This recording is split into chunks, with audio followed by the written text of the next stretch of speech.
कोट गुलाम मोहम्मद में खबर ॾींदा हलूं त कोट गुलाम मोहम्मद में बरसातन तबाही मचाए छॾी। इन मौके ते ॿोॾ मुतासिरनि जो अवामी न्यूज़ सां ॻाल्हाईंदे चवण हो त मुतासिर औरतें हुते मौजूद आहिनि, उन सां तव्हांजी ॻाल्हि ॿोल करायूं था। अचो त हुननि जा मौक़े कराड़ी पिणी ॿुधी पई आहे। असां ग़रीब माण्हू आहियूं, असांजो माल बि वियो समूरो मरी वियो आहे। असां बुख पिया मारूं, घर में का कुझु न रहियो आहे। घर किरे विया, घर समूरा किरी विया। जखराड़ी वेठा आहियूं सूबेदार नाथ जे बस एतिरा आया आहियूं त मुतालबा जेतिरा माण्हू वेठा आहिनि तव्हां हिकिड़े हिकिड़े खां पुछणा वेंदा, हिननि जो मुतालबो सभिनि जो इहो ई आहे त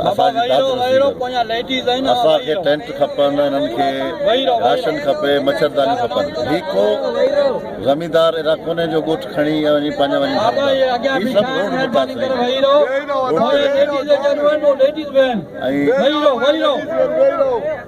रोड ते ई वेठल माण्हू आहिनि। तव्हां हलो पिया, तव्हां रोड ते को टेंट नज़र अचे सरकारी सिलसिले इन में आयो आहे त सूरत हाल जेकी आहे तव्हांजे साम्हूं आहे। बरसाति जे करे केतिरी तबाहकारी थी आहे। हुकूमत जी तरफ़ां असांखे को बि रिलीफ न आहे मिलियो। जे मिलियो आहे त सिर्फ़ु चंद माण्हुनि खे मिलियो आहे जेके उन्हनि जा ख़ासि माण्हू आहिनि। उन्हनि खे राति जे पेट में जेको आहे सामान वञे थो, पोइ केॾांहुं वञे थो, छा वञे थो, का ख़बर न आहे। आम माण्हू ई हज़ारनि जी तादाद में जेके बीठा आहिनि के सिर्फ़ु हिते एहतजाज न ही दर हक़ीक़त में मुतासिरीन आहिनि जेके आया आहिनि इहो चवण त भई असांखे कुझु असीं बि टैक्स भरियूं। बड़ी सिंसियर है और हम अपनी एफर्ट्स अब जो पाकिस्तान आर्मी है वो भी अब आ गई है तो उसको जल्दी से किक ऑफ कर रहे हैं। और ये 1-2 दिन तक इंशाल्लाह अगर बारिशें मज़ीद नहीं होती तो बहुत हद तक सिचुएशन जो है वो ठीक होगी। पानी बेचारा असां का शइ कोन कढी आहे, न असांखे मिली आहे कुझु, न मारी मिली आहे, न का शइ का न असांखे न तंबू न का शइ। असीं रोड में ॿुॾी विया आहियूं, असांजे घरनि में पाणी असीं 97 वेठा आहियूं। अच्छा रोड में ॿुॾी विया, कॾहिं असांजा घर बर किरी विया।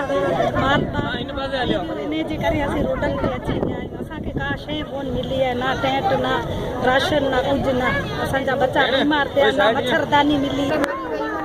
असीं त भई थी वेठा आहियूं, हाणे पिनर न निकिती आहे शहर में जेको किथां मिले न रबड़ी न को असांखे केरु ॾे न को वठे न को असीं ज़ुल्म में पिया। मज़ीद ख़बरनि ऐं तफ़सीलात लाइ विज़िट कयो असांजी वेबसाइट www.awamiNewsHD.com ऐं ॾिसंदा रहो अवामी न्यूज़ HD।